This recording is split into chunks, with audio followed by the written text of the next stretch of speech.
Hi guys, welcome to SSC compiler and defence. मैं श्वेता आप सभी का स्वागत करती हूं अपने YouTube channel SSC compiler and defence में। तो आज हम लोग पढ़ने वाले हैं रेशियो एंड प्रोपोर्शन चैप्टर को।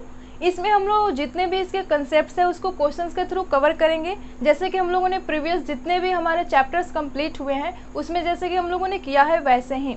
और मैं आप सभी को एक बात बता दूं कि आप लोग मेरे टेलीग्राम चैनल को ज्वाइन करना बिल्कुल ना भूलें, क्योंकि वहाँ पे डेली क्विज होता है। जितने भी चैप्टर्स हुए हैं मैथ्स के उन सारे चैप्टर्स का क्विज मेरे टेलीग्राम चैनल पे अवेलेबल है।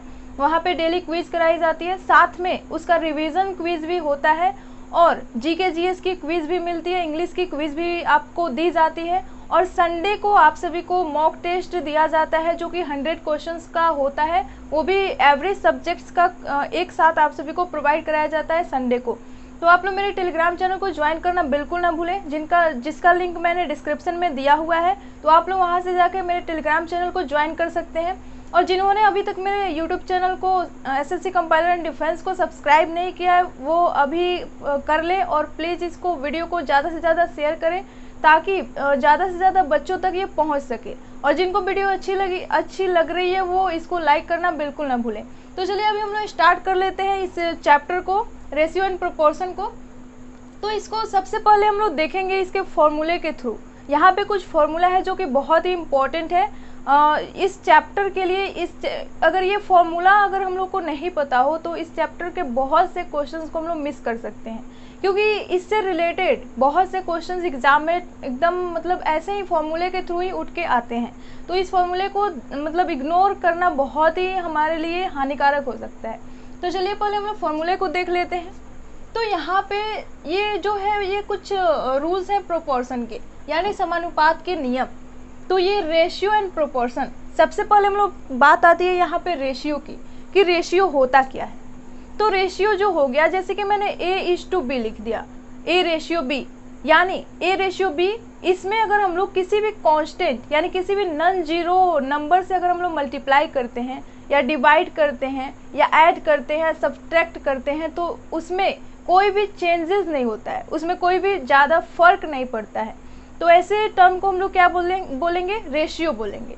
तो रेशियो में जब भी हम लोग किसी भी नॉन जीरो नंबर से मल्टीप्लाई करें या डिवाइड करें या ऐड करें या उसको सब्सट्रैक्ट करें तो वो रिमेन्स कांस्टेंट रहता है, उसमें कोई भी चेंजेस नहीं आती। तो ऐसे टर्म को हम लोग रेशियो बोलते हैं, जिसको हम लोग काटे या डिवाइड करें या मल्टीप्लाई करें, कुछ भी करने से फ़र्क नहीं पड़े।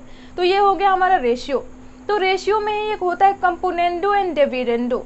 ये एक रूल होता है कंपोनेंडो एंड डिविडेंडो, जिसको हम लोग हिंदी में बोलते हैं युगांतर अनुपात, जो कि रेशियो के लिए ये बहुत ही इम्पोर्टेंट है। रेशियो वाले क्वेश्चंस के लिए बहुत से क्वेश्चंस इससे बनते हैं और बहुत ही इम्पोर्टेंट ये हमारा रूल है। कॉम्पिटिटिव एग्जाम में इससे बहुत सारे क्वेश्चंस बनते हैं। ओके, तो यहाँ पे जैसे कि मैंने लिख दिया, स्पेशली यहाँ पे A/B मैंने यहाँ पे लिख दिया।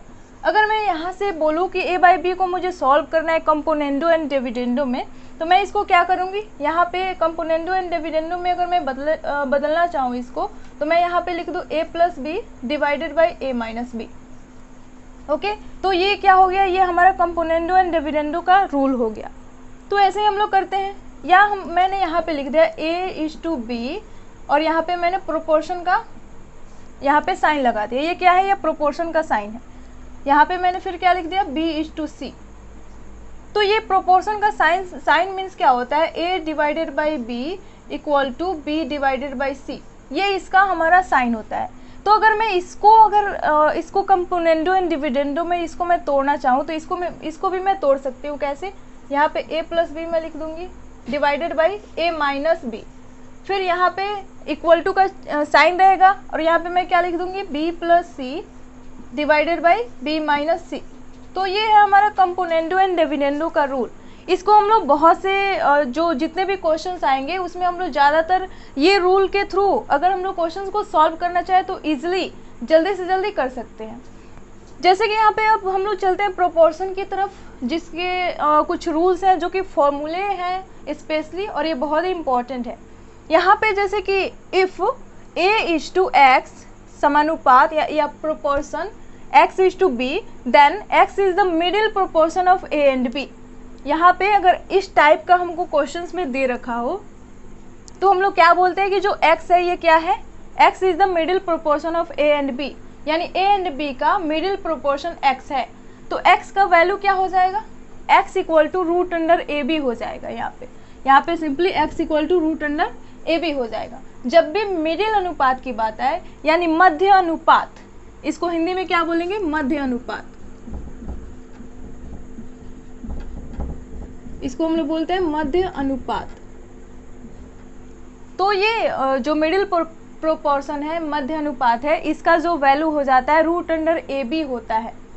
अगर नेक्स्ट हम लोग देखें, अगर इस टाइप का कोई हमारे पास रिप्रेजेंटेशन हो तो हम लोग अगर यहाँ पे निकालना चाहिए कि इस x की वैल्यू क्या है, तो ये x क्या होगा, यहाँ पे x को हम लोग बोलते हैं x is the third proportion.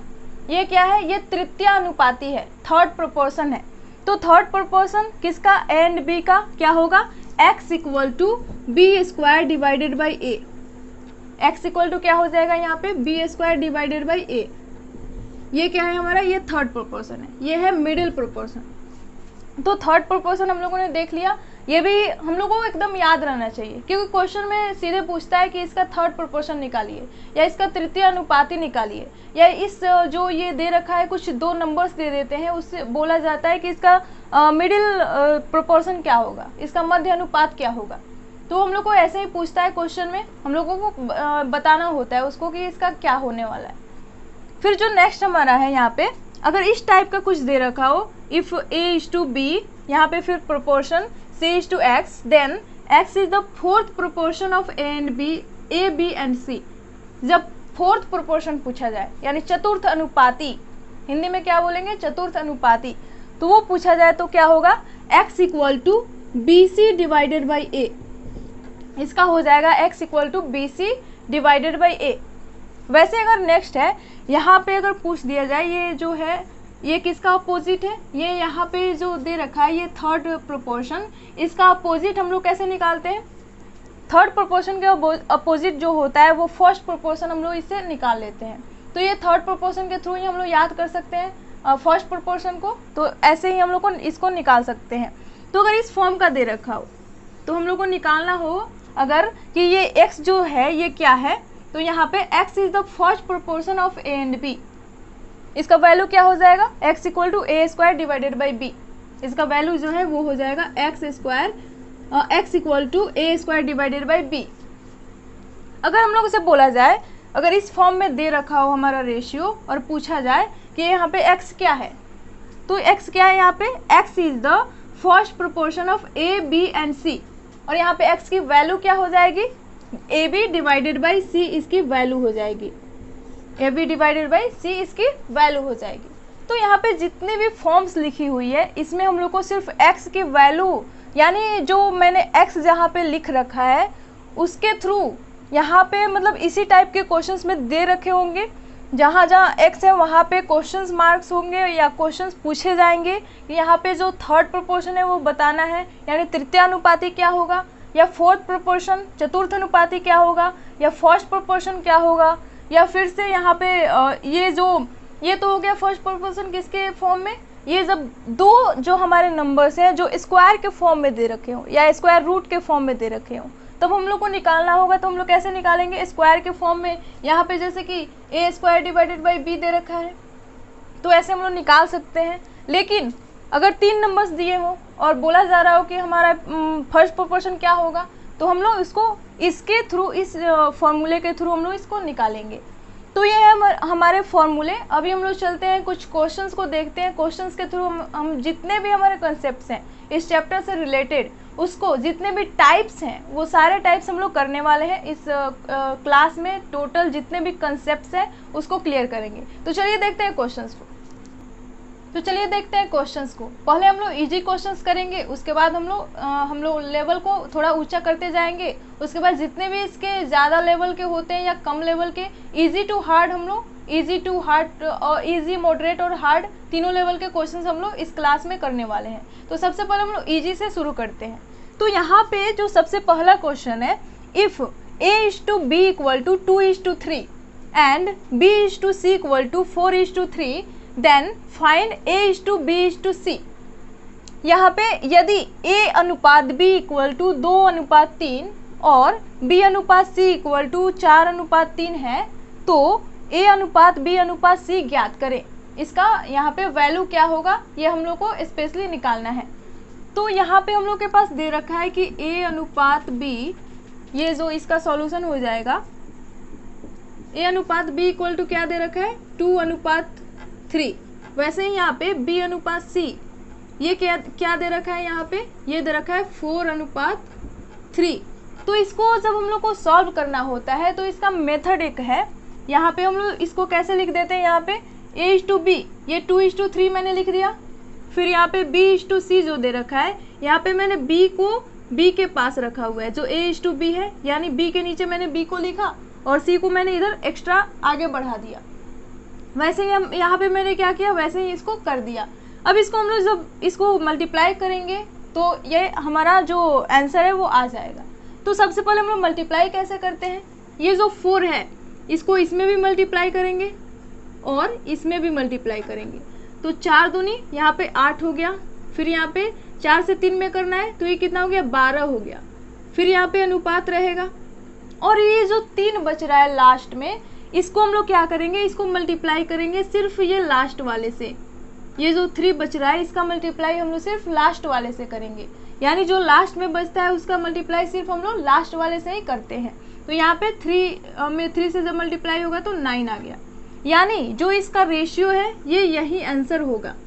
अगर इसको हम लोग दूसरे मेथड से करना चाहें, एक तो ये मेथड है, अगर दूसरे मेथड से करना चाहें, यहाँ पे जैसे कि दे रखा है 2:3 और जो ये तो हो गया हमारा A/B हो गया, ये हमारा है A/B।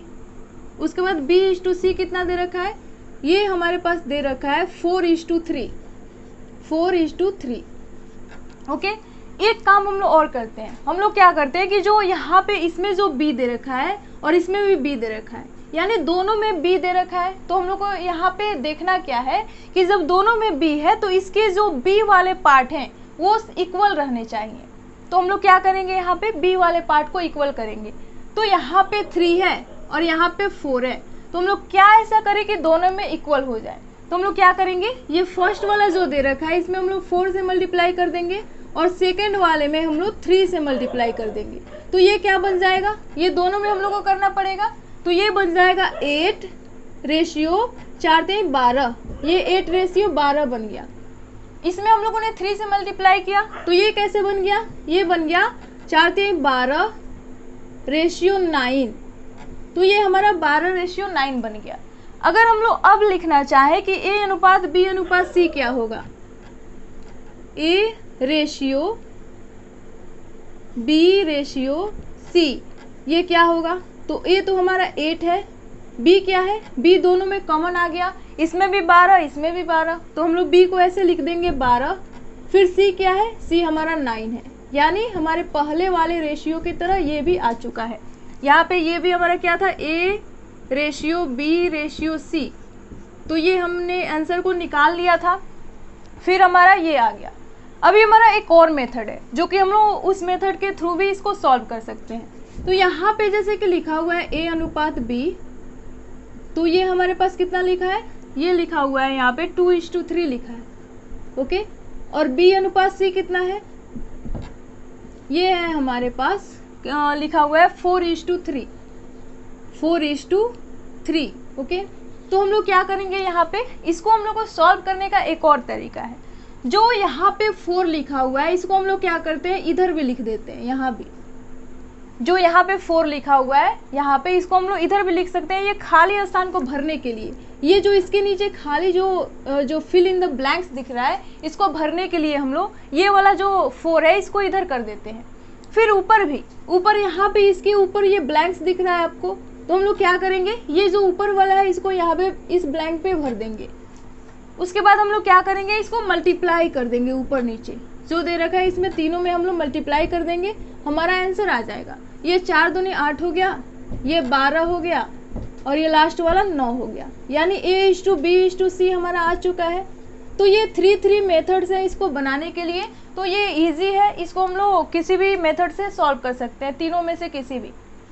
लेकिन ज़्यादा बेटर कौन सा होता है, ये वाला, इसमें जो नीचे वाले दे रखा है इससे हम लोग दोनों से मल्टीप्लाई कर लेते हैं और जो लास्ट में बच जाता है उसमें हम लोग लास्ट वाले से कर लेते हैं।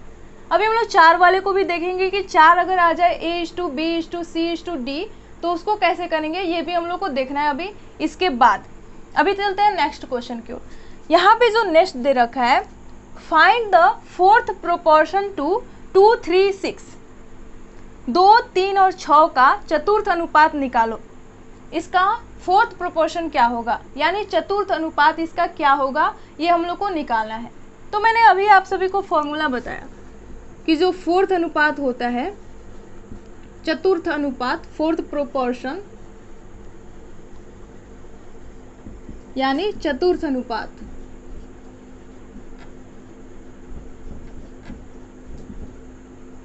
ये क्या होता है, ये हो जाता है BC डिवाइडेड बाई A।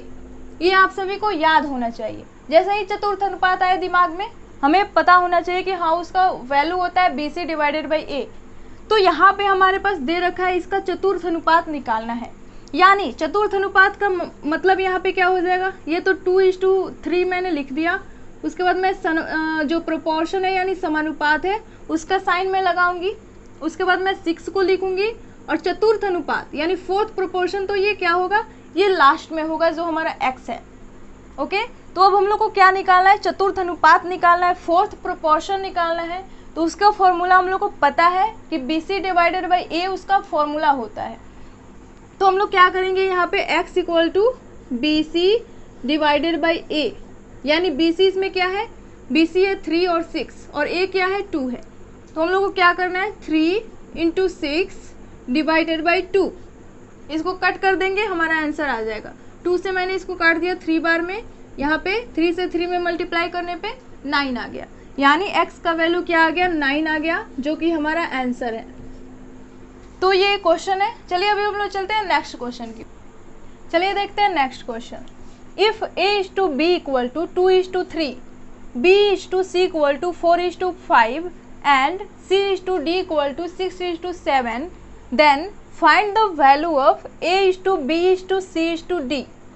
तो यहाँ पे बोला जा रहा है कि A अनुपात B इक्वल टू 2:3 हो और B अनुपात C इक्वल टू 4:5 हो और C अनुपात D इक्वल टू 6:7 हो। तो हम लोग को निकालना है कि A अनुपात B अनुपात C अनुपात D का वैल्यू क्या होगा। तो हम लोग सिंपली इसको क्या करेंगे, सबसे पहले हम लोग फर्स्ट वाले मेथड से इसको सॉल्व करेंगे, उसके बाद सेकेंड वाले मेथड से भी इसको हम लोग देखेंगे कि ये कैसे कैसे यहाँ पे सॉल्व हो रहा है और क्या इसका आंसर आ रहा है। तो सबसे पहले हम लोग लेंगे इन दोनों को सॉल्व करने के लिए, ये जो रेशियो दे रखे हैं, तो इसमें हम लोग सबसे पहले लेंगे A/B को और B/C को। उसके बाद हम लोग इसको लेंगे और सॉल्व करेंगे हम अपने मेथड से। तो यहाँ पे मैंने किया A/B, A अनुपात B को मैंने लिया, तो यहाँ पे कितना इसका वैल्यू क्या दे रखा है, 2:3। वैसे अगर हम लोग लेंगे B अनुपात C को तो इसका वैल्यू क्या दे रखा है, 4:5। तो यहाँ पे हम लोग क्या निकाल लेंगे, यहाँ पे निकालेंगे A अनुपात B अनुपात C, इसको हम लोग निकालेंगे यहाँ पे।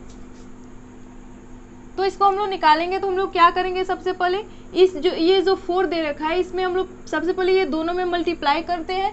उसके बाद जो लास्ट वाला दे रखा होता है उसके बाद उससे हम लोग करते हैं। तो यहाँ पे 4 दूनी 8 हो जाएगा और 4 3 12, फिर जो लास्ट वाला बचा उससे हम लोग इसमें मल्टीप्लाई करेंगे, यानी 5 से 3 में तो 15। ये तो हो गया हमारा A/B/C का। अभी हम लोग को क्या निकालना है, अभी हमारा बच चुका है अभी C, इसके बाद D और बचा हुआ है, यानी D को भी हम लोग को यहाँ पे निकालना है, यहाँ पे लाना है, इसको D को भी इसमें सम्मिलित करना है, इसमें इंगेज करना है। तो हम लोग क्या करेंगे, यहाँ पे C के सामने C को और यहाँ पे D लिख देंगे। तो यहाँ पे कैसे अब लिखाएगा, जो जो 6:7 है उसको कैसे हम लोग लिखेंगे, यहाँ पे लास्ट में लिखते हैं 6:7। अब यहाँ पे हम लोग जब इसको करेंगे तो ये हमारा बन जाएगा A/B/C/D और यहाँ से मल्टीप्लाई करके हम अपना आंसर ला लेंगे। यहाँ पे क्या हो जाएगा, 8 से 6 में यानी 48, फिर यहाँ पे 6 से 12 में तो 72 हो जाएगा, फिर यहाँ पे 6 से 15 में तो 90 हो जाएगा, फिर यहाँ पे 7 से 15 में कितना हो गया 105, 105। अब ये इसमें कुछ सिमिलर दिख रहा है जो कटने वाला है, तो हम लोग क्या करते हैं, जब भी ये रेशियो का कुछ कंसेप्ट दे रखा हो तो हम लोग क्या करते हैं, रेशियो में जो सबसे छोटा से छोटा वैल्यू आए वही करेक्ट होता है, यानी वो जितना कटने वाला हो। लेकिन ये याद रखना है, ये ध्यान देना है कि जो ये क्या होना चाहिए, ये सब कटना चाहिए, एक ही कोई अंक से, एक ही कोई नंबर से, एक ही कोई डिजिट से। ये जितने भी दे रखे हैं रेशियो में वो सारे एक ही डिजिट से कटने चाहिए, एक ही उसमें होना चाहिए जो सबको काट दे, तो उसी से हम लोग इसको काटेंगे, नहीं तो ये नहीं कटेगा। तो हम लोग क्या करेंगे, इसको काट के देखेंगे, क्योंकि ये 3 के सारे मल्टीपल दिख रहे हैं तो ये 3 से सारे कट जाएंगे, तो हम लोग 3 से इसको काटेंगे। और यहाँ पे हम लोग ए, बी और सी और डी का जो रेशियो है उसको करेक्ट फॉर्म में करेंगे। ये भी करेक्ट है, लेकिन रेशियो मैंने बताया कि जितना छोटा हो सके उतना अच्छा होता है। तो हम लोग 3 से इसको काटेंगे, तो ये कितना हो गया, 3 से काटने पे ये हमारा हो गया 16।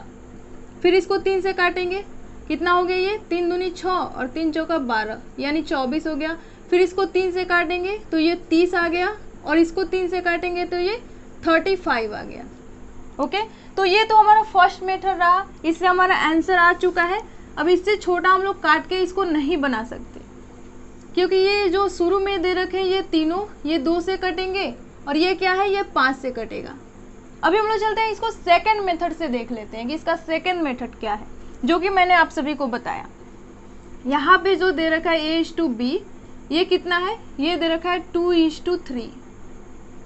वहीं अगर B:C की बात करें तो ये कितना दे रखा है, ये दे रखा है 4:5, 4:5। अगर हम लोग बात करें C:D की तो ये कितना है, ये हमारे पास दे रखा है 6:7। तो यहाँ पे हम लोग क्या करते हैं, यहाँ पे फिल इन द ब्लैंक्स के थ्रू हम लोग अपने आंसर को निकालते हैं। यहाँ पे टोटल लिख देंगे A:B:C:D। तो जब हम लोग क्या करेंगे, यहाँ पे जितने भी जगह खाली है उसको पहले हम लोग भरेंगे, उसको हम लोग पहले फिल करेंगे। तो यहाँ पे 3 के बाद यहाँ पे खाली है, यहाँ पे क्या आएगा, 3 ही आएगा। फिर यहाँ 4 के पहले भी खाली है तो यहाँ पे 4 आ जाएगा। यहाँ पे 5 के बाद एक खाली है यहाँ पे, ओके, तो यहाँ पे फिर क्या आएगा, 5 आएगा। अब ये 5 फिल हो गया तो फिर ऊपर वाले में खाली हो गया, यानी 5 के ऊपर भी क्या आएगा, फिर यही वाला चलता जाएगा, यहाँ पे 3 आएगा। अब ये नीचे 2 खाली दिख रहे हैं अभी, जो कि 6 के बगल में है, तो इन दोनों में क्या आना चाहिए, 6 ही आना चाहिए। यहाँ भी 6 और यहाँ भी 6। अब हमारा काम बन गया, हम लोग को सिर्फ मल्टीप्लाई करके ये जो जितने भी दे रखे हैं ये सारों को हम लोग को एक साथ मल्टीप्लाई करके नीचे लिख देना है। लेकिन जो रेशियो में होते हैं, जो कॉमन होते हैं, उसको हम लोग पहले ही काट देते हैं। तो यहाँ पे देखिए 3 दिख रहा होगा कॉमन सब में, इसमें से 3 गायब हो जाएगा और यहाँ से 3 से इसको काट देंगे, ये 3 का मल्टीपल है। तो इसमें तो 3 से मैंने इसको काट दिया, इसको काट दिया और इसको भी काट दिया। यहाँ पे 3 से मैंने काटा इसको 2 बार में। अब मैं इसको मल्टीप्लाई करके नीचे लिख दूंगी, वही मेरा आंसर हो जाएगा। 4 दूनी 8 दूनी 16, यहाँ पे 16 हो गया। फिर रेशियो, ये सारे जितने भी है इसमें हम लोग रेशियो लगा देंगे, ओके।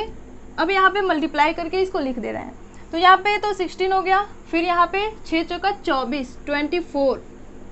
फिर यहाँ पे जो रेशियो है 6 पचे 30, 30, और यहाँ पे 7 पचे 35 यानी 35। ये हमारा क्या हो गया, आंसर हो गया यही। तो इस तरह हम लोग फर्स्ट एंड सेकंड दोनों मेथड से इसको निकाल सकते हैं। तो जो 4 वाला होता है उसमें यही मेथड अच्छा होता है, लेकिन बहुत सारे बच्चे कंफ्यूज हो जाते हैं कि इसमें हम लोग कौन सा नंबरिंग करें, किस नंबर को लिखें। कितना बार ये होता है कि ऊपर नीचे नंबर्स हो जाते हैं, इसलिए ये वाला जो मेथड होता है अच्छा होता है। तो अभी चलिए अभी हम लोग चलते हैं नेक्स्ट क्वेश्चन की ओर। चलिए देखते हैं next question. If x is to y equal to 1:3 then find the value of 7x plus 3y is to 2x plus y। यहाँ पे अगर x अनुपात y इक्वल टू 1:3 दे रखा हो तो हमें पता करना है कि 7x प्लस 3y बटा 2x प्लस y क्या होगा, इसका वैल्यू क्या होगा। तो हम लोग सिंपली यहाँ पे क्या करते हैं, जो यहाँ पे रेशियो में वैल्यू दे रखा है इसको हम लोग पुट कर देते हैं इसमें। x के जगह पे हम लोग 1 को पुट कर देंगे और y के जगह पे यहाँ पे 3 को पुट कर देंगे। और यहाँ पे बहुत सारे मतलब ये रूल ये होता है इसका कि इसमें हम लोग क्या करें, यहाँ पे हम लोग डिवाइड करें दोनों में सेम चीज़ें से। मैं दोनों यहाँ पे दोनों मेथड से मैं आप सभी को बता के दिखाऊंगी, जो आपको सही लगे वैसे कीजिएगा। हालांकि यहाँ पे जो ऐसे रेशियो दे रखे होते हैं हम लोग डायरेक्ट यहाँ पे वैल्यू रख के इसको निकालते हैं टाइम को बचाने के लिए। तो यहाँ पे 7x दे रखा है, जैसे कि 7x plus 3y divided by 2x plus y। तो यहाँ पे हम लोग x और y के जगह पे यहाँ पे जो x का 1 दे रखा है और y का 3 दे रखा है हम लोग रख देंगे इसको और यहाँ से वैल्यू को निकाल लेंगे। 7 के जगह 7x है तो x के जगह पे 1 प्लस 3y, y के जगह पे 3, फिर यहाँ पे 2 इंटू एक्स के जगह पे 1 प्लस y के जगह पे 3। तो ये हमारा आ जाएगा, ये तो 7 हो गया और यहाँ से 9, 7 और 9 मिलके 16 यानी 16 डिवाइडेड बाई यहाँ पे 2 हो गया और 3 5, यहाँ पे 5 आ गया, यानी ये हमारा आ गया 16:5। ये हो गया हमारा आंसर। अगर हम लोग दूसरे मेथड से इसको करना चाहें तो हम लोग इसको कर सकते हैं। यहाँ पे जैसे कि मैंने लिख दिया 7x plus 3y divided by 2x plus y। तो यहाँ पे मैं क्या करूँगी, यहाँ पे मैं y से ऊपर भी और नीचे भी डिवाइड कर दूँगी। तो मैं इस y से ऊपर और नीचे डिवाइड करूँगी तो यहाँ पे 7x, यहाँ पे 7x डिवाइडेड बाई y आ गया, प्लस y से y तो कट जाएगा तो यहाँ पे सिर्फ 3 बचेगा। फिर नीचे वाले में यहाँ पे मैंने क्या किया, y से डिवाइड किया है तो ये क्या आ गया 2x डिवाइडेड बाई y, और y से y कट गया तो यहाँ पे सिर्फ 1 बचा। अब क्या है, यहाँ पे हम लोग क्या करेंगे, जो x डिवाइडेड बाई y है और यहाँ पे क्या दे रखा है x डिवाइडेड बाई y ही ये है, यानी मैं इसको ऐसे भी लिख सकती हूँ x divided by y equal to 1 divided by 3। तो मैं यहाँ पे क्या कर दूंगी, यहाँ पे x डिवाइडेड बाई y के जगह पे 1/3 को मैं रख दूंगी, हमारा आंसर आ जाएगा। तो यहाँ पे मैं क्या करूँगी 7 into x divided by y के जगह पे 1 divided by 3 plus 3 divided by, यहाँ भी क्या है, यहाँ भी 2 तो रहेगा ही, और मैं क्या करूँगी यहाँ पे 2 into x divided by y के जगह पे 1 डिवाइडेड बाई 3 मैं रख दूँगी प्लस 1। अब इसको हम सॉल्व करेंगे, सॉल्व करने के बाद हमारा वैसे ही आंसर आ जाएगा। तो ये हमारा क्या हो जाएगा, ये 7/3 तो यहाँ से मल्टीप्लाई होगा, ये 3 से मल्टीप्लाई करेंगे तो 3 3 जा कितना होता है 9 होता है, और 9 और 7 कितना हो गया 16 डिवाइडेड बाई 3। फिर यहाँ पे डिवाइड करेंगे, यहाँ से क्या हो जाएगा, ये 3 एकम 3, 3 2 5 यानी 5/3। तो ये 3 से 3 तो कट जाएगा, हमारा क्या बच गया 16 डिवाइडेड बाई 5 यानी 16:5 हमारा आंसर यहाँ से भी आ गया है। तो हम लोग दोनों से करते हैं तो ये इजी होता है, यहाँ पे रेशियो से डायरेक्ट उठा के रख देना वैल्यू, तो हमें आंसर आसानी से जल्दी से मिल जाता है। अभी देखते हैं नेक्स्ट क्वेश्चन जो हमारा दे रखा है, इफ़ 2:9, यहाँ पे प्रोपोर्शन का साइन है, उसके बाद x:18 then find the value of x। अगर यहाँ पे 2:9 हो और यहाँ पे समानुपात का चिन्ह दे रखा हो, फिर x:18 हो, तो हम लोग को निकालना है कि यहाँ पे x का वैल्यू क्या होगा। तो हम लोग यहाँ पे क्या करते हैं, यहाँ पे जो दोनों ऊपर दोनों जो लास्ट वाले जो यहाँ पे हैं इसको हम लोग मल्टीप्लाई करते हैं एक साथ, और फिर इक्वल कर देते हैं दोनों जो बीच वाले हैं इसको मल्टीप्लाई करके, यानी ये क्या हो जाएगा, यहाँ पे 9x इक्वल टू हो जाएगा हमारा 18 गुना 2, यानी मध्य का ये जो बीच का है यानी मिडिल पार्ट का यहाँ पे मल्टीप्लिकेशन इक्वल टू जो दोनों आउटर पार्ट है उनका मल्टीप्लिकेशन। ये जब भी इस टाइप के क्वेश्चन दे रखे हो हम लोग को ऐसे ही निकालना होता है, मिडिल पार्ट का multiplication equal to outer part का मल्टीप्लिकेशन, मध्य भाग का गुणनफल इक्वल टू बाह्य भाग का गुणनफल। तो यहाँ से हम लोग क्या करेंगे, 9 से इसको 18 को काट देंगे, 2 बार में कट जाएगा, तो x का वैल्यू कितना आ गया, x का वैल्यू आ गया 4, और यही हमारा आंसर हो जाएगा। ओके, तो अभी हम लोग चलते हैं नेक्स्ट क्वेश्चन की ओर। चलिए देखते हैं next question. The salaries of A, B and C are of the ratio 2:3:5 if the increments of 50%, 10% and 20% are done to their respective salaries, then find the new ratio of their salaries. यहाँ पे बोल रहा है ए, B तथा सी के वेतनों का अनुपात 2:3:5 के अनुपात में है। यदि उनके वेतन में क्रमशः 15%, 10% और 20% की बढ़ोतरी होती है तो उनके नया वेतन का अनुपात क्या है। यहाँ पे जो है यहाँ पे इंक्रीमेंट कर रहा है, मतलब कोई जो सैलरीज में यहाँ पे इंक्रीमेंट हो रहा है। उसके बाद हम लोग को यहाँ पे इसके रेशियो को पता करना है कि इंक्रीमेंट के बाद जो न्यू रेशियो है वो क्या है। तो यहाँ पे जो रेशियो दे रखा है पहले से 2:3:5, ये किसका है, ये ए, बी और सी, ये तीनों का रेशियो दे रखा है। ओके, यहाँ पे बोला जा रहा है कि जो पहले का रेशियो है उसमें जो पहले की ये सैलरी का रेशियो दे रखा है, इस सैलरी के रेशियो में यहाँ पे जो है, यहाँ पे तीनों ए, बी और सी तीनों में रेस्पेक्टिव जो है इंक्रीमेंट्स की जाती है। यानी ये जो दो रेशियो है इसमें कितने प्रतिशत का वृद्धि हो रहा है, कितने परसेंट का इसमें इंक्रीमेंट्स हो रहा है, ये हो रहा है 15% का। यहाँ पे पहले 100 था तो अब कितने का हो गया, अब 115 का यहाँ पे इंक्रीमेंट हो गया, 15% का। यही तो मतलब है, पहले 100% था तो अब कितना हो गया, 115% हो गया। यानी हम लोग यहाँ पे क्या करेंगे, 115 डिवाइडेड बाई 100, यानी पहले 2 था तो अब इतना हो गया, इतना 15% का इंक्रीमेंट हुआ है, यानी 115 डिवाइडेड बाई 100। फिर यहाँ पे रेशियो है तो रेशियो हम लोग लिख देंगे, फिर 3, उसके बाद मल्टीप्लाई होगा। इसमें कितने का इंक्रीमेंट हुआ है, बी में हुआ है 10% का इंक्रीमेंट, यानी 110 डिवाइडेड बाई 100। फिर यहाँ पे रेशियो दे रखा है, फिर 5 है। इसमें सी में कितने का इंक्रीमेंट हुआ, 20% का, यानी यहाँ पे मल्टीप्लाई कर देंगे 120 डिवाइडेड बाई 100। यहाँ तो ये तीनों 100 सेम है, यानी ये 100 हम लोग यहाँ से क्या करेंगे, कैंसिल आउट कर देंगे। फिर यहाँ पे हम लोग देखेंगे कि क्या सेम है जो कट रहा है। तो यहाँ पे जो है, यहाँ पे 5 से ये तीनों में हम लोग काट सकते हैं, तो ये तो 5 से 5 चला गया। फिर यहाँ पे 5 से मैंने काट दिया कितना बार में, 22 बार में। फिर यहाँ भी 5 से ये चला जाएगा, 5 से 2 बार में 10 हो गया और 3 बार में 15, यानी 23 बार में ये भी चला गया। अब ये किससे कट रहा है, अब फिर 2 से हम लोग काट सकते हैं, तीनों में 2 कॉमन है, यानी 2 से तो ये 2 खत्म। फिर 2 से ये कितना बार में, 11 बार में। फिर 2 से इसको मैंने काटा तो ये कितना बार में, 60 बार में चला गया। ये किसके सैलरी का रेशियो है, ये ए और बी और सी, ये तीनों के सैलरी का रेशियो हम लोग निकाल रहे हैं, जो कि न्यू सैलरी है। तो अब हम लोग इसको मल्टीप्लाई कर देंगे और हमारा आंसर आ जाएगा, जो कि ए, बी और सी के न्यू सैलरी का रेशियो होगा।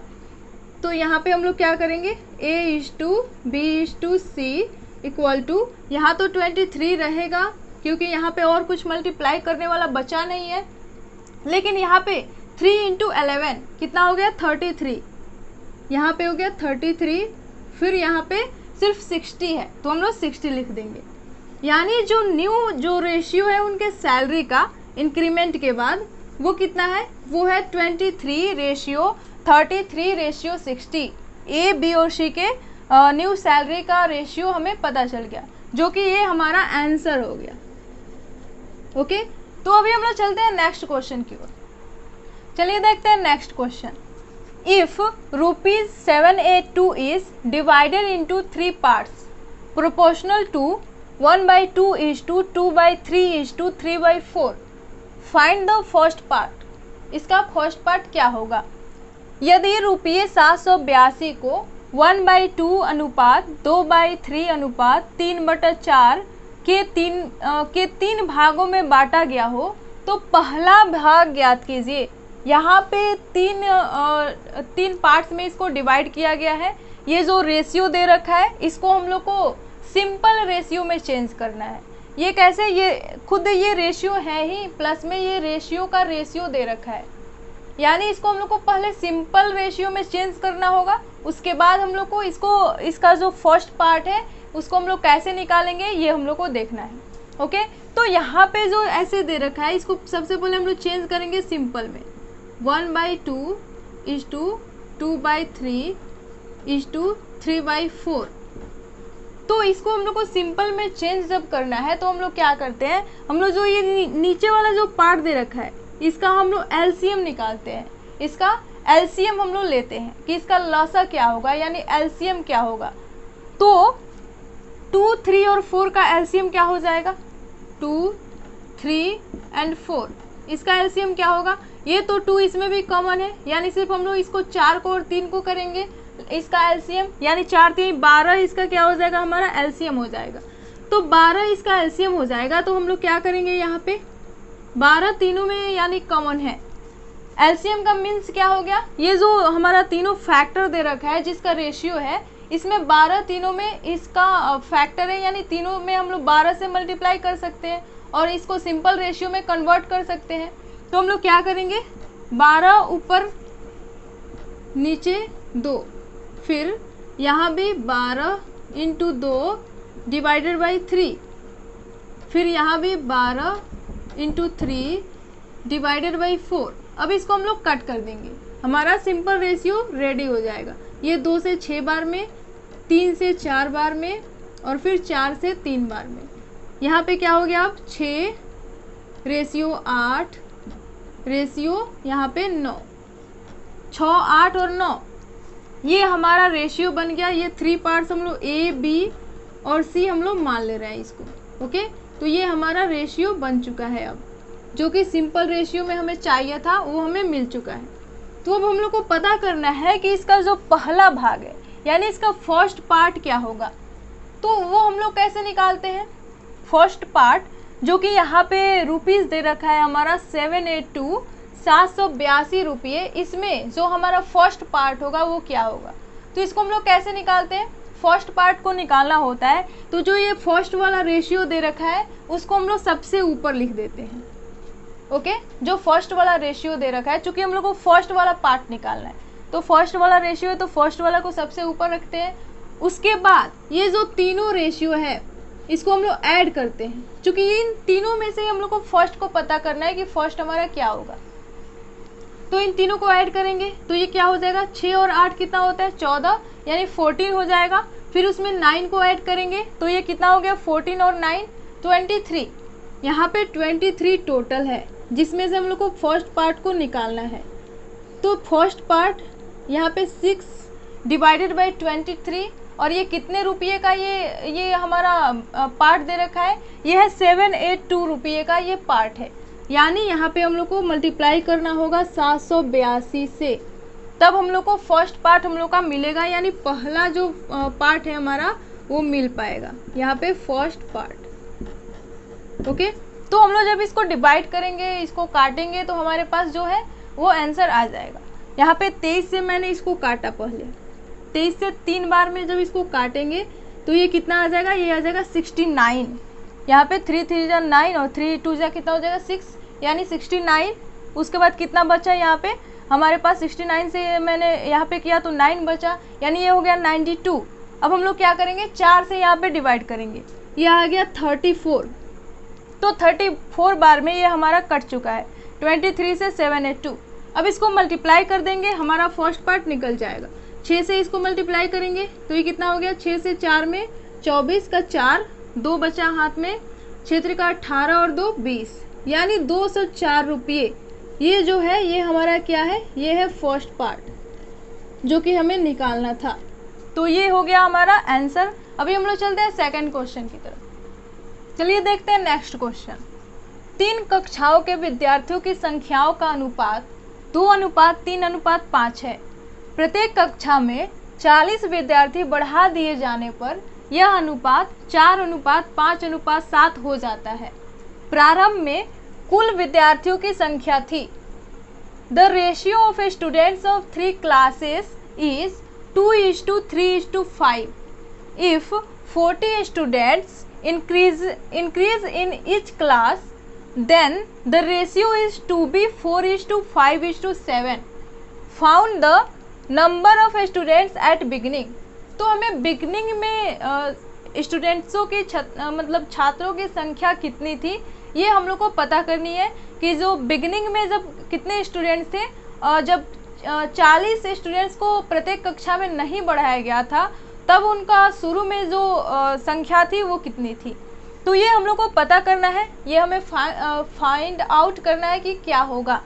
तो यहाँ पे दो रेशियो दे रखा है, एक तो नंबर बढ़ाने से पहले और एक नंबर बढ़ाने के बाद का रेशियो। दो रेशियो हम लोग के पास है, इससे हम लोग को पता करना है कि जो बिगनिंग में जो हमारा नंबर्स था स्टूडेंट्स का वो कितना था। तो शुरू में उन लोग का रेशियो कितना था, ये था हमारा 2:3:5। बाद में क्या हो गया, जब 40 स्टूडेंट्स इंक्रीज हो गए यहाँ पे तो उनका रेशियो कितना हो गया, रेशियो हो गया 4:5:7। ये हमारे पास रेशियो हो गया। तो यहाँ पे हम लोग को इंक्रीमेंट कितने को देखने को मिल रहा है, ये जो रेशियो ये भी +2 से बढ़ चुका है।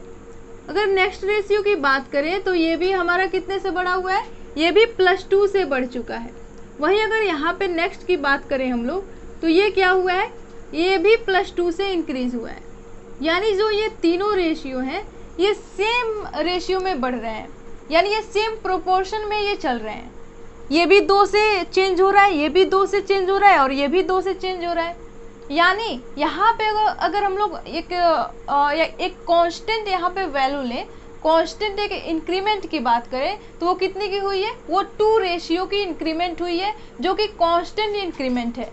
और वो कितने के बराबर है, वो 40 रेशियो के बराबर है जो कि ओवरऑल इंक्रीमेंट है। ईच क्लासेस में ओवरऑल इंक्रीमेंट कितने का हुआ है, 40 स्टूडेंट्स पर क्लास। और यहाँ पे अगर हम लोग देखें पर रेशियो की बात करें तो इसमें भी 2 की इंक्रीमेंट हो रही है। यानी यहाँ से हम लोग फाइनली बोल सकते हैं कि जो ये 2 रेशियो है ये किसके इक्वल हो जाएगा, ये इक्वल हो जाएगा 40 के। तो 1 रेशियो की वैल्यू हमारे पास क्या आ जाएगी, ये आ जाएगी, यहाँ से इसको हम लोग काट देंगे। 1 रेशियो की वैल्यू हमारे पास 20 आ जाएगी। ओके, 1 रेशियो की वैल्यू हमारे पास 20 आ जाएगी। और यहाँ से हम लोग फाइंड आउट कर सकते हैं कि जो शुरू में स्टूडेंट्स की नंबर थी वो कितनी थी। तो यहाँ पे शुरू का रेशियो हमारे पास कितना है, 2:3:5।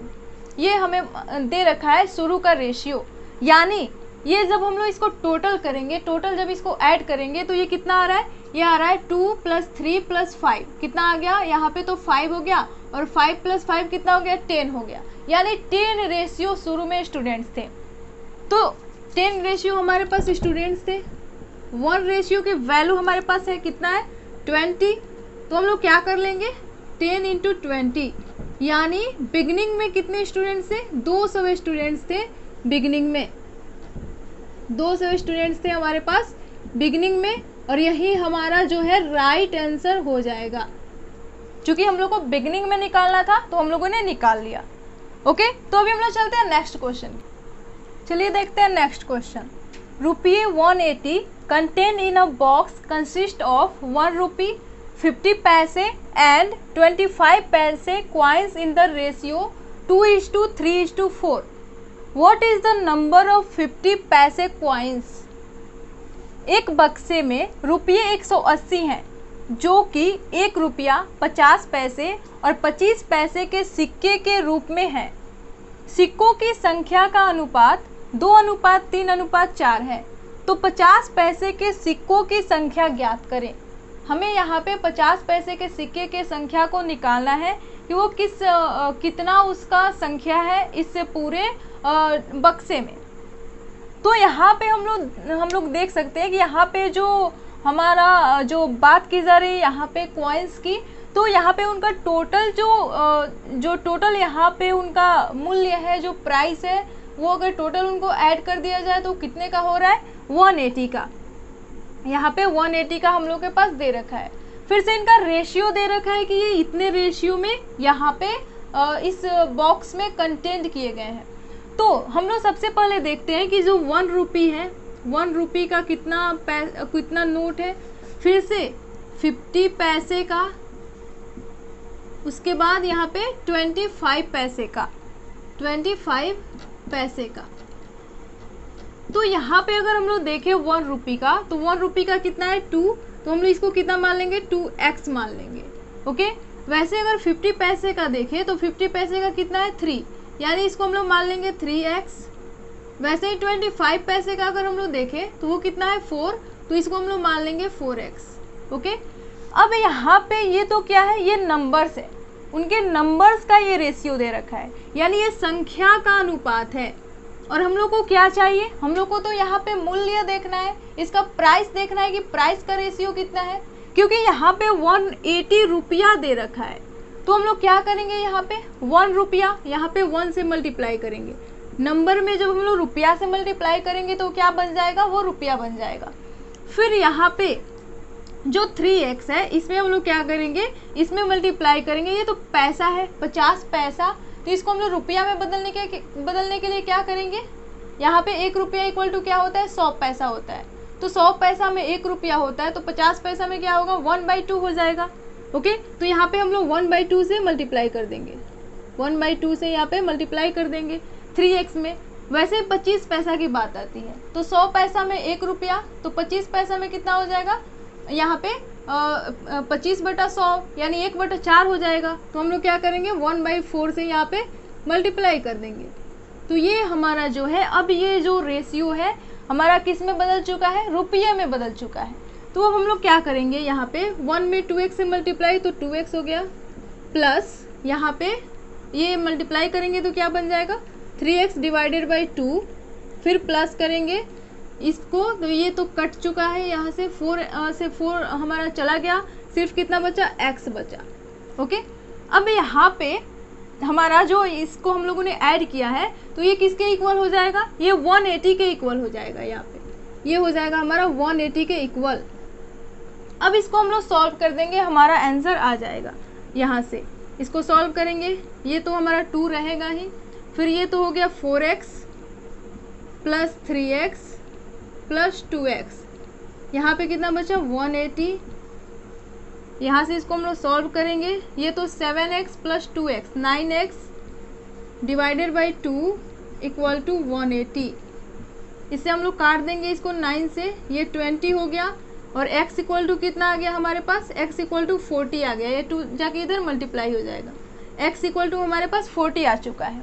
हमें क्या निकालना है, हमें निकालना है 50 पैसे के सिक्कों की संख्या, कि जो 50 पैसे के सिक्के हैं वो कितने हैं। तो यहाँ पे अगर हम लोग बात करें 50 पैसे के सिक्के की, तो जो 50 पैसे के सिक्के हैं उनका जो रेशियो है वो कितना दे रखा था 3x दे रखा था। हमें यहाँ पे अब निकालना है संख्या, यानी नंबर निकालना है, उसके रुपये को नहीं निकालना है। तो नंबर निकालने के लिए हम लोग क्या करेंगे, सिंपली 50 पैसे का जो नंबर है वो कितना है 3x है, और x की वैल्यू हमारे पास कितना आई है 40। तो हम लोग x की जगह पे क्या रखेंगे 40 को रख देंगे। तो 50 पैसे के सिक्के की संख्या क्या आ जाएगी, 4 3 12 यानी 120।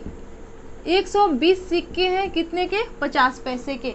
तो ऐसे हम लोग इसको फाइंड आउट कर सकते हैं। तो अभी हम लोग चलते हैं नेक्स्ट क्वेश्चन की ओर। चलिए देखते हैं next question. The monthly income of 2 persons are in the ratio 2:3 and their monthly expenses are in the ratio 5:9. If each of them saves ₹600 per month, then their monthly income are। दो व्यक्तियों की मासिक आय 2:3 के अनुपात में है। यदि उनका खर्च का अनुपात 5:9 है, यदि प्रत्येक 600 रुपये की बचत करते हैं तो उनकी आय ज्ञात करें। हमें यहाँ पे इनके आय को निकालना है कि ये कितना रुपये इनका मंथली इनकम है, ये हम लोग को पता करना है। तो यहाँ पे जैसे कि दे रखा है कि यहाँ पे 2 persons का जो यहाँ पे क्या है इनकम है, यानी उनका जो आय है इनकम वो कितने के रेशियो में है 2:3 के रेशियो में है। फिर से यहाँ पे बोला जा रहा है कि उनका मंथली जो खर्च है एक्सपेंसेस वो कितना है 5:9 के रेशियो में दे रखा है।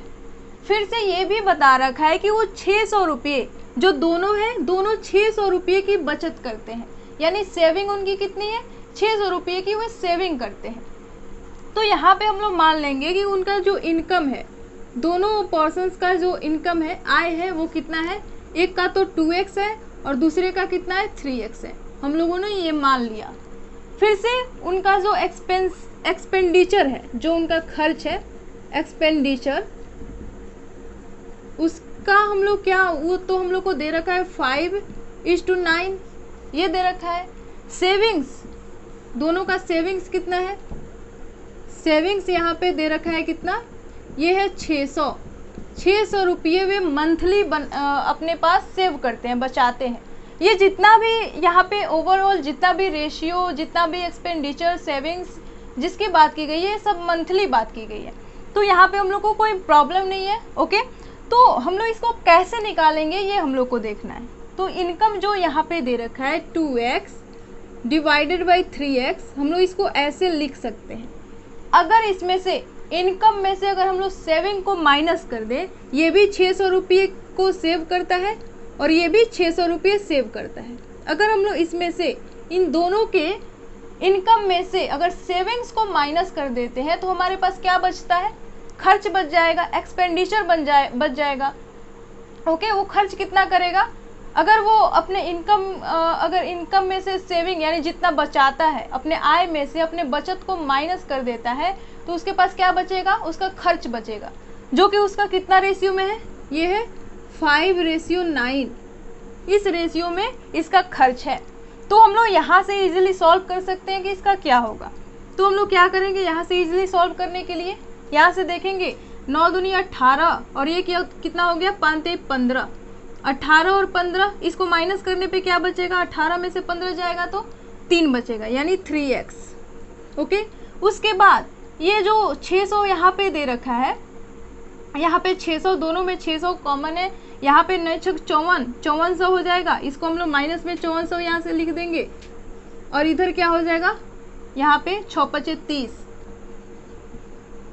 ओके, ये भी क्या रहेगा यहाँ पे, ये भी हमारा ये तो हो जाएगा। इधर हम लोग सिंपली इसको क्या करेंगे, सिंपली हम लोग क्या कर लेंगे, इसको हम लोग सॉल्व ही कर लेते हैं यहाँ से डायरेक्ट। यहाँ तो हम लोगों ने लिख दिया इसको 18x माइनस 9 6 5400 और यहाँ से क्या हो जाएगा, 5 से मैंने इधर कर दिया तो ये 15 हो गया, 15x माइनस 6 5 30 यानी 3000। तो ये हमारा आ चुका है। हम लोग इसको इधर करेंगे, ये हमारा 3x आ गया। फिर हम लोग क्या करेंगे, इसको उधर कर देंगे, ये माइनस में ही रहेगा, माइनस 3000 और ये माइनस में है तो इधर आके क्या हो जाएगा, प्लस में हो जाएगा 5400। तो यहाँ से हमारे पास क्या बचेगा, ये तो 3x रहेगा ही। यहाँ से इसमें से 5400 में से ये 3000 चला जाएगा तो हमारे पास क्या बचेगा, 2400 बचेगा, यानी 2400 रुपये हमारे पास बच जाएगा, 2400 रुपीज़ हमारे पास बच जाएगा। तो हम लोग यहाँ से x की वैल्यू निकालेंगे, यहाँ से इसको काट देंगे 3 से 8 बार में, यानी 800। जो x की वैल्यू है हमारी वो कितनी आ जाएगी, 800 रुपये आ जाएगी x की वैल्यू। तो हमें सिंपली निकालना क्या है, हमें निकालना है उनकी आय, यानी उनकी मंथली इनकम कितनी है, ये हम लोग को निकालना है, जो कि हम लोगों ने यहाँ पे मान रखा है 2x और 3x। दोनों की मंथली इनकम हम लोगों ने मान रखा है 2x और 3x। तो फर्स्ट पर्सन की कितनी हो जाएगी, फर्स्ट की अगर हम लोग यहाँ पे इनकम की बात करें, फर्स्ट की इनकम यहाँ पे कितनी हो जाएगी 2x, यानी 2 में x की जगह पे कितना रखेंगे हम लोग, 800 रुपये को रखेंगे यहाँ पे। तो फर्स्ट वाले की कितनी आ गई 1600। वहीं अगर हम लोग सेकेंड पर्सन की बात करें कि सेकेंड जो है उसका कितना यहाँ पे इनकम है, सेकेंड का इनकम कितना है, तो यहाँ पे 3x हम लोगों ने मान रखा है। तो 3 में हम लोग क्या करेंगे, 800 से मल्टीप्लाई कर देंगे तो ये कितना आ जाएगा, 8 3 24, यानी 2400 रुपये। तो दोनों का इनकम आ चुका है और हम लोग को यही निकालना था। तो अभी हम लोग चलते हैं नेक्स्ट क्वेश्चन की ओर। चलिए देखते हैं next question. To find 4 proportion which number will be added in 2 1 5 3। 4 समानुपात प्राप्त करने के लिए 2 1 5 3 में कौन सी संख्या जोड़ी जाएगी। तो यहाँ पे हम लोग को क्या बनाना है, यहाँ पे प्रोपोर्शन बनाना है, यानी इसको इक्वल रेशियो में बांटना है, जो कि इक्वल होना चाहिए। यानी इसको हम लोग को कैसे यहाँ पे सजाना है, 2:1। यहाँ पे क्या है, यहाँ पे प्रोपोर्शन का साइन यानी समानुपात का यहाँ पे हम लोग को साइन लगाना है, और यहाँ पे 5:3 इस अनुपात में बनाने के लिए इसमें क्या ऐड किया जाना चाहिए कि ये इस अनुपात में बन जाए। अभी ये इस अनुपात में नहीं है, ओके। तो हम लोग को इसमें क्या ऐड करना है कि ये इस अनुपात में बन जाए, इस प्रोपोर्शन में ये दिखने लगे। तो हम लोग यहाँ पे क्या करेंगे, यहाँ पे तो 2+x करेंगे, क्योंकि हम लोग को यहाँ पे क्या करना है, यहाँ पे इक्वल कोई भी हम लोग क्या करते हैं, रेशियो का यहाँ पे रूल क्या है, रेशियो का यही रूल होता है कि जब भी कोई भी नॉन जीरो नंबर्स यानी कोई भी कांस्टेंट नंबर अगर हम लोग उसमें जोड़े, जो कि सेम होना चाहिए, या तो जोड़ा जाए या घटाया जाए या डिवाइड किया जाए या मल्टीप्लाई किया जाए, लेकिन वो नंबर सेम होना चाहिए, ओके। तो हम लोग क्या करेंगे, यहाँ पे सभी में, यहाँ पे चूंकि बोला जा रहा है कि जोड़ने के लिए बोला जा रहा है, तो हम लोग यहाँ पे ऐड ही करेंगे। तो 2+x डिवाइडेड बाई 1+x, चूंकि सिमिलर नंबर को जोड़ना है, वो भी नॉन जीरो होना चाहिए, यानी जीरो नहीं होना चाहिए, जीरो को छोड़ के हम लोग कोई भी ले सकते हैं। इक्वल टू, चूंकि यहाँ पे प्रोपोर्शन जब भी यहाँ पे साइन आता है, यहाँ पे इक्वल हम लोग ले लेते हैं। उसके बाद क्या है, 5 है, 5+x कर देंगे डिवाइडेड बाई 3+x कर देंगे। अब यहाँ पे हम लोग को देखना है कि हम लोग यहाँ पे क्या ले ले कि जो ये दोनों का रेशियो है ये सिमिलर हो जाए, दोनों का रेशियो यहाँ पे जो जब इसको हम लोग काटे तो ये बराबर दिखने लगे। हम लोग यहाँ पे क्या ले, ऐसा x के जगह पे, x के प्लेस पे उसका प्लेस वैल्यू क्या होना चाहिए। तो हम लोग यहाँ पे स्टार्ट करते हैं जीरो से। जीरो तो हो नहीं सकता पहले ही, अगर जीरो होना होता तो ये क्या होता, ये हमारा प्रोपोर्शन में होता। तो हम लोग क्या करेंगे, 1 से स्टार्ट करेंगे। अगर मैं यहाँ पे x के जगह पे 1 रखती हूँ, अगर मैं x के जगह पे 1 यहाँ पे अगर मैं रख लेती हूँ, तो मेरा यहाँ पे क्या आएगा, ये तो हो गया 2+1 यानी 3 हो गया, फिर यहाँ पे 1+1 ये 2 हो गया। अगर मैं इसको करती हूँ तो 5+1 6, यहाँ पे 3+1 4। जब मैं इसको डिवाइड करूँगी तो ये 2 आ गया और ये 3 आ गया, यानी जो ये रेशियो है 3/2 इक्वल टू 3/2, ये इक्वल आ जा रहा है। क्या करने पे, 1 को ऐड करने पे। हम लोगों ने शुरू किया चेक करना, वो भी 1 से, और 1 पे ही हमारा आंसर आ गया। तो यहाँ पे आंसर क्या हो जाएगा, यहाँ पे पूछा जा रहा है कि कौन सी संख्या जोड़ी जानी चाहिए, यानी x इक्वल टू 1 जोड़ी जानी चाहिए, जो कि हमें पता चल गया है। तो आंसर हमारा क्या होगा, x इक्वल टू 1। यहाँ पे x इक्वल टू 1 हमारा आंसर हो गया, ये हमारा राइट आंसर है। तो जब भी प्रोपोर्शन में किसी भी नंबर को हमें बनाना हो तो हम लोग ऐसे ही करते हैं। अभी हम लोग चलते हैं नेक्स्ट क्वेश्चन की ओर। जो हमारा नेक्स्ट क्वेश्चन है, if root under AB equal to 8 and B² divided by A equal to 64, then A equal to what and B equal to what. यदि root under AB equal to 8 है और B² बटा A equal to 64 है, तो हमें A और B की value find out करनी है कि उसकी वैल्यू क्या होगी। तो ये जो दे रखा है, मैंने आप सभी को फॉर्मूला लिखवाया था, जो कि हम लोगों ने शुरू में ही पढ़ा हुआ था। जैसे क्लास स्टार्ट हुई हम लोगों ने इन फॉर्मूलों को देखा। तो ये क्या है, ये हमारा मिडिल प्रोपोर्शन है, यानी मध्य अनुपात रूट अंडर AB। और जो ये B² डिवाइडेड बाई A दिख रहा है, ये कौन सा है, ये हमारा थर्ड प्रोपोर्शन है, यानी तृतीय अनुपाती। तो ये दोनों दे रखे हैं, इससे हम लोग को फाइंड आउट करना है A और B की वैल्यू, कि A और B की वैल्यू क्या होगी। तो हम लोग के पास यहाँ पे है root under AB equal to क्या दे रखा है, 8 दे रखा है, यहाँ पे 8। अगर मैं यहाँ से रूट को हटाऊंगी तो इधर जाके क्या होगा, स्क्वायर चढ़ेगा, ओके। यहाँ से मैं अगर रूट को हटाती हूँ तो यहाँ पे 8 का स्क्वायर हो जाएगा। तो ये AB इक्वल टू मेरा क्या आ गया, 64। अगर मैं यहाँ से A की वैल्यू निकालना चाहूँ तो ये क्या आ जाएगा, A की वैल्यू आ जाएगा 64 डिवाइडेड बाई B। तो मैंने यहाँ से A की वैल्यू निकाल ली है। अब मेरे पास क्या है, B² divided by A equal to 64 दे रखा है। यहाँ पे B square divided by A equal to 64 यहाँ पे दे रखा है। तो अब मैं क्या करूँगी, मैंने जो ए की वैल्यू निकाली हुई है इसको मैं यहाँ पे रख दूँगी। तो ये B square divided by A के प्लेस पे मैं क्या रखूँगी, 64 divided by B equal to 64।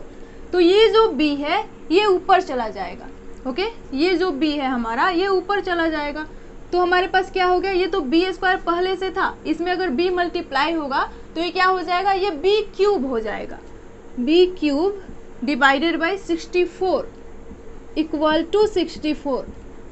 अब मैं इसको इधर ट्रांसफर करूँगी तो ये b cube equal to 64 into 64। अब ये जो रूट क्यूब जो है ये इधर जाके क्या हो जाएगा, ये क्यूब रूट हो जाएगा। इधर क्यूब है तो इधर जाके क्यूब रूट हो जाएगा। तो मैं b यहाँ पे रखती हूँ और ये कहाँ चला गया, ये क्यूब रूट में इधर चला गया। 64 इंटू 64 यहाँ पे क्यूब रूट लग गया। तो हम लोग जानते हैं कि जो 64 है इसका क्यूब रूट क्या होता है, 4 होता है। चूँकि 4 का क्यूब क्या होता है, 64। तो हम लोग क्या करेंगे, इजीली यहाँ से निकाल सकते हैं कि जो b का वैल्यू होगा वो क्या हो जाएगा, 4 इंटू 4 यानी 16। तो v की वैल्यू हमारे पास आ गई जो कि कितनी है, 16 है। ओके, तो ये तो b की वैल्यू हमने फाइंड आउट कर लिया। अभी बचा a की वैल्यू। तो a की वैल्यू हम लोग कैसे निकाल सकते हैं, यहाँ पे b की वैल्यू रख के।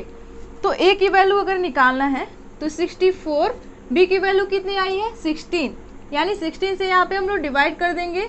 तो 16 से जब 64 में डिवाइड करेंगे तो यहाँ पे क्या आएगा, 4 आएगा, यानी a की वैल्यू 4 आ गई। तो a की वैल्यू 4 आ गई और b की वैल्यू कितनी है, 16 है। तो हमने क्या किया, हमने इसको अभी फाइंड आउट कर लिया और ये हमारा क्या है, आंसर हो गया। ओके, तो ये हमारा आंसर हो गया। तो हमने आज इस क्लास में, पूरे क्लास में हम लोगों ने देखा रेशियो एंड प्रोपोर्शन के क्वेश्चंस को। और इसमें आप लोग जितने भी क्वेश्चंस हैं इसको आप लोग ट्राई कीजिए। कोई भी बुक उठा के आप लोग उसको ट्राई कीजिए जो कि थोड़ा अपर लेवल के जिसमें क्वेश्चंस मिले आप सभी को, या आप लोग गूगल से भी क्वेश्चंस सर्च कर सकते हो रेशियो एंड प्रोपोर्शन के प्रीवियस ईयर के क्वेश्चंस। जिनके CHSL के एग्ज़ाम है वो CGL के क्वेश्चंस बनाए, JKSSB के बच्चे भी वो भी अपने जो प्रीवियस ईयर के क्वेश्चंस है उसको सर्च करें, उसको बनाए, या CHSL के क्वेश्चंस को भी वो भी सर्च करके बनाए, इंग्लिश वाले या CGL के। सबका पैटर्न सेम ही होता है। एग्ज़ाम का लेवल जो है वो अप और डाउन होता रहता है, तो उसे कोई फ़र्क नहीं पड़ती। इसमें जो मैंने जितने भी टाइप्स थे मैंने इसमें कोशिश किया कि मैं एक ही क्लास में इसको कंप्लीट करूं, और मैंने किया भी। और जो मैं आप सभी को बता दूं कि इसका PDF मैं आप सभी को टेलीग्राम चैनल पे दे दूंगी, उसका लिंक डिस्क्रिप्शन में है। वहां से आप लोग मेरे टेलीग्राम चैनल पे ज्वाइन हो जाइए। और मेरे टेलीग्राम चैनल पे आप सभी को डेली क्विज़ मिलती है, जितने भी सब्जेक्ट्स की यहाँ पे प्रिपरेशन कराई जाती है, सारे सब्जेक्ट्स की क्विज़ आपको टेलीग्राम चैनल पे मिलेगी। वहाँ से आप लोग PDF भी डाउनलोड कर सकते हो। वहाँ से आप सभी को और भी इंफॉर्मेशन, जितनी भी इंफॉर्मेशंस होती हैं वो सारी दी जाती हैं। तो आप लोग मेरे टेलीग्राम चैनल को ज्वाइन करना बिल्कुल ना भूलें। और आज के लिए इतना ही, मिलते हैं नेक्स्ट वीडियो में। अगर आपको वीडियो अच्छी लगी है तो इसको ज़्यादा से ज़्यादा शेयर करें और लाइक करना बिल्कुल ना भूलें। और जिन्होंने सब्सक्राइब नहीं किया है मेरे चैनल को सब्सक्राइब कर लें और ज़्यादा से ज़्यादा अपने फ्रेंड्स के साथ शेयर करें मेरे वीडियो को। तो चलिए मिलते हैं नेक्स्ट वीडियो में, तब तक के लिए bye bye and take care.